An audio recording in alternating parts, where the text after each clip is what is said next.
La carta de la OCDE que nos deja fuera del club y que escondió a Alberto Otárola.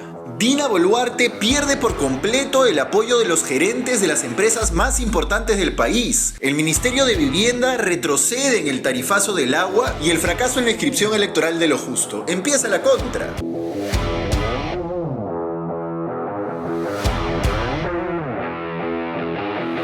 Hola, soy Paolo Benza y esto es La Contra, el resumen de los temas que realmente te importan sin importar a quién le moleste. Se acaba el lunes 17 de junio y vamos a arrancar hoy con una historia que he podido completar después de varios meses de haberle seguido la pista. Les cuento, he obtenido en exclusiva una carta que la OCDE envió al Perú, que el ex premier Alberto Otárola escondió y que nos deja fuera de ese club de amigos ricos al que aspiramos a entrar desde hace varios años. Debido a una ley que promulgó el Congreso en marzo para debilitar la colaboración eficaz, hoy es imposible que nuestro país logre ingresar como miembro de la Organización para la Cooperación y el Desarrollo Económicos. Esta es otra investigación exclusiva de La Contra, se las detallo. Pero antes, ¿qué es la OCDE y por qué nos importa? Rapidito y en sencillo, es una especie de club selecto conformado por países donde las cosas funcionan mejor que acá, donde el Estado sirve mejor al ciudadano, hay mejores condiciones de vida, se persigue el delito, la economía local pinta más auspiciosa, etc. ¿Por qué? Porque los miembros de la OCDE comparten políticas públicas que les funcionaron, se supervisan y ayudan entre ellos. Entrar a la OCDE te abre infinidad de puertas como país,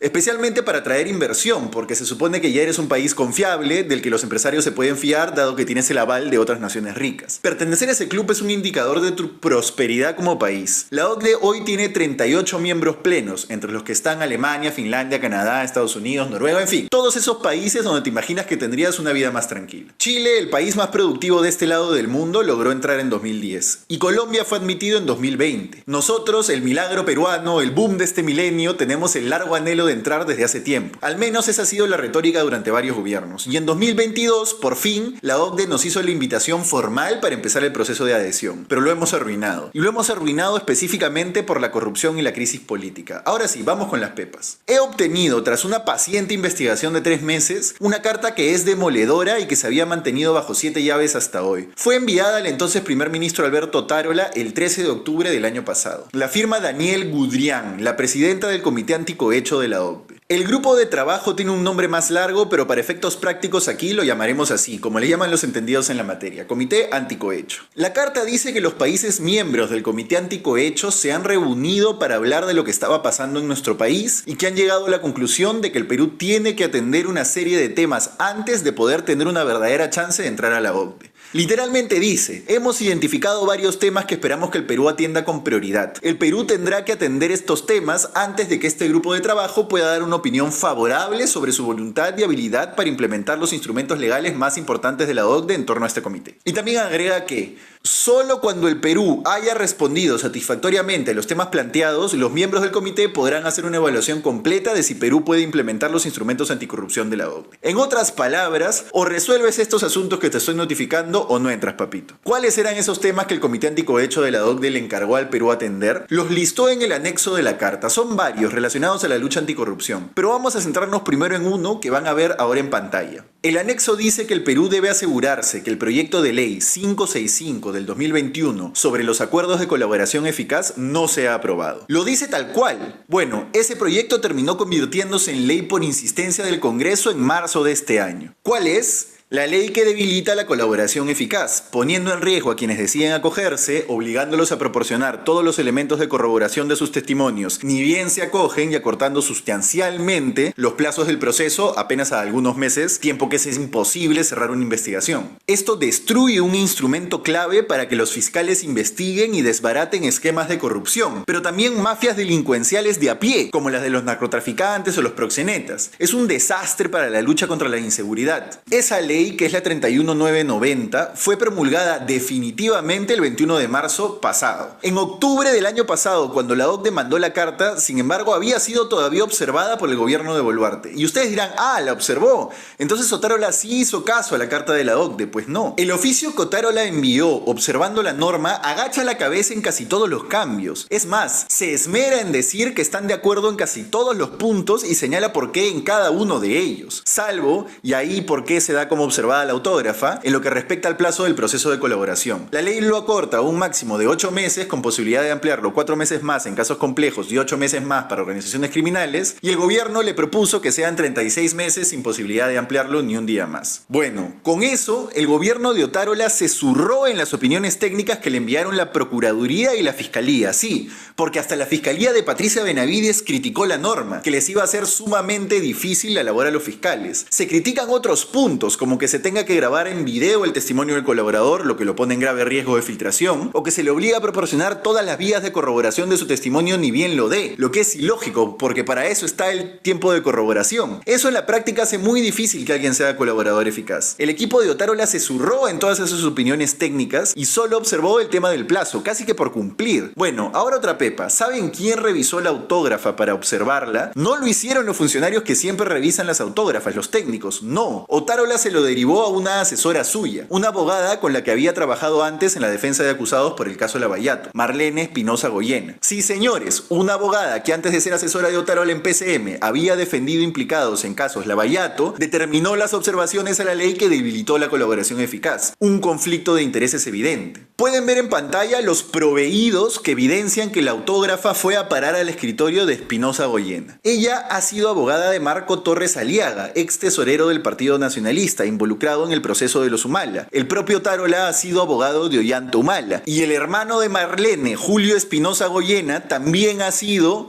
abogado del expresidente Humala en esos casos. ¿Problema? ¿Dónde? Bueno, cuando llegó la carta de la OCDE a PCM en octubre, el Congreso estaba volviendo a debatir la norma tras las observaciones por cumplir de Otárola. En la Secretaría de Integridad de la PCM definieron una ruta para hacerle frente a la situación apremiante. Nos estábamos quedando fuera del club, entonces decidieron que su secretaria, Sara Farfán, se reuniría con Otárola y le pediría hacer pública la carta para que el Congreso conozca lo que nos estábamos jugando. Pero eso nunca ocurrió. No era del interés de Otárola que esa carta se hiciera pública. De hecho, se guardó bajo 7 llaves hasta hoy. ¿Cuál es la consecuencia? Nos hemos quedado fuera de la OCDE, al menos al día de hoy. Fuentes con conocimiento directo del proceso de adhesión que me han ayudado en este reportaje explican que el Comité Anticohecho es uno de los más fuertes de cara al proceso de admisión. Y tiene todo el sentido. Si van a admitir a alguien al club donde las cosas se hacen mejor, no pueden permitir que sea el amigo cochino donde se lava la plata y nadie persigue a los corruptos. No tendría sentido. De hecho, otro de los temas que la OCDE pide abordar en su carta es, por ejemplo, que la Fiscalía establezca un récord efectivo de condenas en casos de corrupción corporativa como Lavallato. Es decir, antes de que salgan a decir que la OCDE es de la mafia caviar que domina la Fiscalía, no, también le jalan las orejas a ellos, pero sobre eso todavía tenemos chance. Una cosa, sin embargo, es certera: si no nos aprueba el Comité Anticohecho, no importa todo lo que hayamos hecho en las demás áreas para los demás comités, no vamos a entrar. Y hoy estamos en offside gracias al Congreso y a Otárola, y a la ley que debilita la colaboración eficaz. Una de las fuentes me comentó que el Comité Anticohecho ha suspendido el proceso de adhesión del Perú a la OCDE en lo que respecta a ellos, y que enviarán una comisión de alto nivel al país para que vea qué está pasando. Imagínense lo que va a encontrar. Bueno, al menos esto ya lo saben para que no se sorprendan. Vamos a un primer corte y volvemos con el retroceso del Ministerio de Vivienda sobre el tarifazo del agua, los gerentes que le han retirado el apoyo a Dina Boluarte y la denuncia constitucional de Patricia Chirinos contra el fiscal de la Nación. Volvemos. ¿El periodismo es libre o es una farsa? Sin términos medios. Y para hacer eso realidad, te necesitamos a ti. Hemos creado un Patreon donde tendrás más de La Contra. Aquí podrás suscribirte a beneficios exclusivos y apoyar este proyecto. Encuentra el link en la descripción de este video. Para seguir hablando a fondo de las empresas de las que nadie habla, de los temas que te impactan realmente. Y ya sabes, sin importar a quién le moleste. Te esperamos.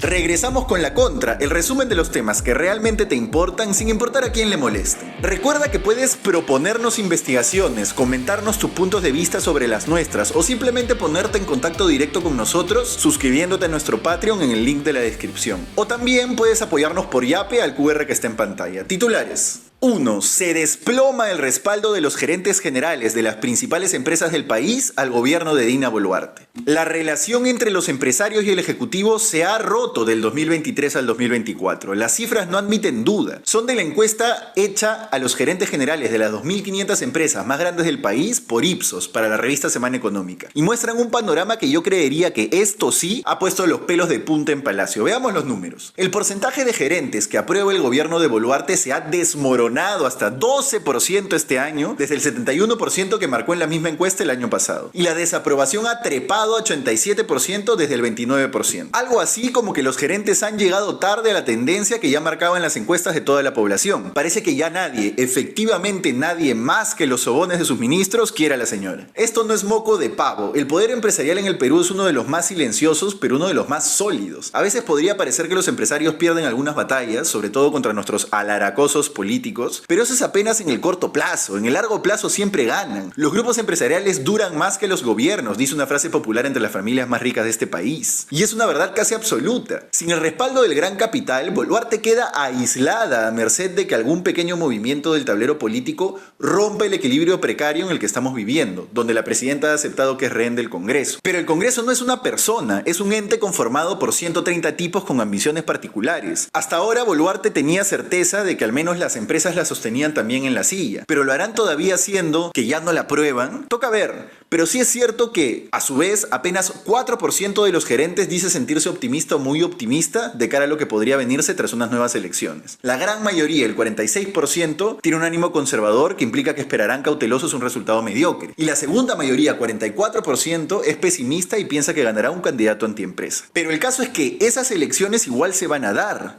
La pregunta más bien termina siendo cuándo los empresarios decidirán que ya estuvo bueno de esperar con miedo esa elección en vez de adelantarla y recibir el golpe de una vez.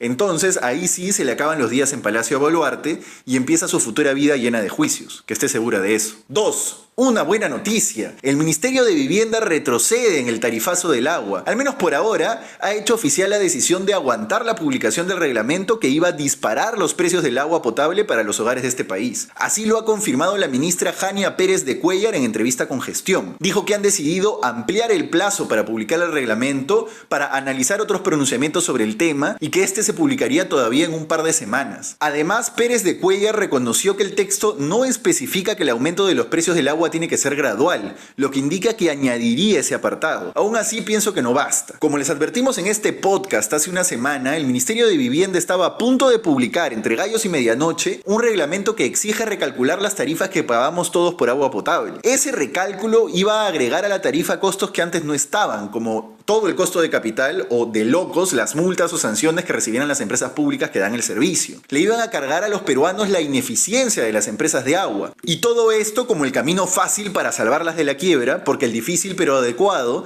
era reformar y repotenciar su capacidad de gestión. Como les mostré también con cifras, las empresas de agua no invierten el dinero que sí tienen para proyectos y no facturan un tercio del agua que proveen. La cosa es que el reglamento se ha congelado al menos un tiempo. Y eso es gracias a la presión mediática y a las reacciones airadas de personas como ustedes que se informan y todavía no han perdido la capacidad de quejarse y reclamar sus derechos, aunque sea por aquí. Una batalla ganada, pero todavía apenas eso, una batalla. No es la victoria final porque falta ver qué se publica finalmente en ese reglamento. Aquí en La Contra, como siempre, estaremos atentos para advertirles. Y 3. Su novela Fiscal otra vez y su antagonista favorita que reaparece. Patricia Chirinos ha presentado una denuncia constitucional contra el interino fiscal de la Nación, Juan Carlos Villena, por archivar la investigación contra el expresidente Martín Vizcarra por la compra de pruebas rápidas durante la pandemia. Como recordarán, Vizcarra y algunos de sus exministros eran investigados por presunta corrupción en la compra de esas pruebas rápidas que, visto lo visto, no sirvieron de mucho durante la pandemia. Pero el fiscal Villena decidió archivar el caso, porque una cosa es que no sirvieran y otra que se pueda probar corrupción. Bueno, para Chirinos, el fiscal de la Nación ha cometido prevaricato, abuso de autoridad, patrocinio ilegal y demora de actos funcionales. Échale agua. Vamos a un último corte y volvemos con el fracaso en la inscripción de Lo Justo, el partido que se separó de los morados para ahora auparse a Miguel del Castillo. Volvemos. Anuncia en La Contra Podcast, la información que necesitas sin importar a quién le moleste. Hemos empezado este proyecto desde la sala de Paolo Benza y para garantizar la sostenibilidad de este espacio te necesitamos a ti, a tu bolsillo, a tu aporte, a tu sencillo. Porque si confías en nosotros, le das una manito también a la información periodística y a la pepa sin filtros. Y te haremos llegar a esas audiencias que aún no te conocen. Te esperamos. Regresamos con La Contra, el resumen de los temas que realmente te importan sin importar a quién le moleste. Recuerda darle like a este video si te gustó para que llegue a más gente y suscríbete al canal. También puedes apoyarnos yapeando al QR que está en pantalla. Ahora sí, cerramos hoy con los amarillos. Los amigos de Lo Justo se terminaron de dar cuenta que no iban a poder inscribir su partido a tiempo y decidieron buscar vientre de alquiler. Han terminado arrimándose a Primero la Gente, un partido que sí tiene inscripción y está comandado por Miguel del Castillo, el hijo del aprista Jorge del Castillo, aunque no es que comparta mucha línea política con su padre, hay que decir, Marco Ceballos, ex morado que estuvo investigado por el caso de Lavallato como ex regidor de Susana Villarán, y la congresista Susel Paredes. Aquí ya les había contado hace unas semanas toda la historia de traiciones con la que los amarillos de lo justo se separaron de los morados. Y claro, tenían esta idea idílica de formar un partido, inscribirlo y candidatear, pero como era obvio desde el día 1, no lo han logrado. Pasa que lo justo tiene un grupo de líderes con ese perfil clásico del que les encanta dar peroratas, que los escuchen, que les recuerden lo dignos que son, que sus papás les digan que están hechos para presidentes del Perú, pero a los que les fustiga, les cansa, les agota hacer la chamba de bases dura y necesaria para recolectar las firmas e inscribirse. ¿Se acuerdan todo lo que le ha costado al Nuevo Perú inscribir su partido? Bueno, es más o menos parecido. Me pregunto,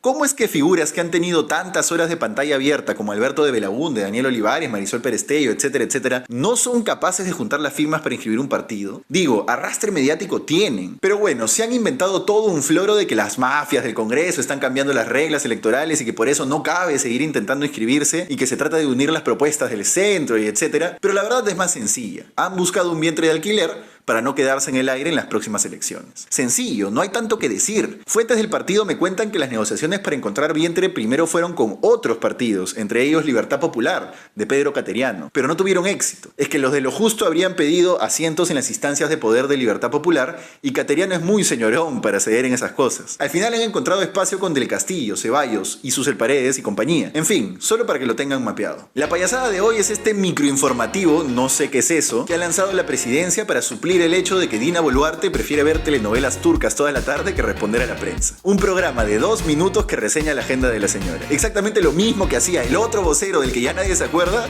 solo que con un poco más de carisma. Hola, bienvenidos a Presidencia Informa, el microinformativo de la Presidencia de la República, en donde encontrarás las noticias más importantes del Ejecutivo. El programa lo dirige Sabrina Chiroque, que se encarga de las redes sociales en Palacio, y ella no tiene mayor culpa, porque ni siquiera la han contratado, sino que trabaja por orden de servicios, como pueden ver en pantalla. No sean chistosos, pues señores, ¿en qué cabeza surgió la idea de que así se hace comunicación política? ¿Quién decidió poner este microinformativo? En fin, eso fue todo por hoy en La Contra. Disfruta, comenta, comparte este video en la noche de hoy o en la mañana de mañana, como más te acomode. Y recuerda, mañana voy al Rorro. Atentos Chacotero y Accidenta al SUTEP, o bueno, el equipo de chiquillos que manejan las cuentas. Chao.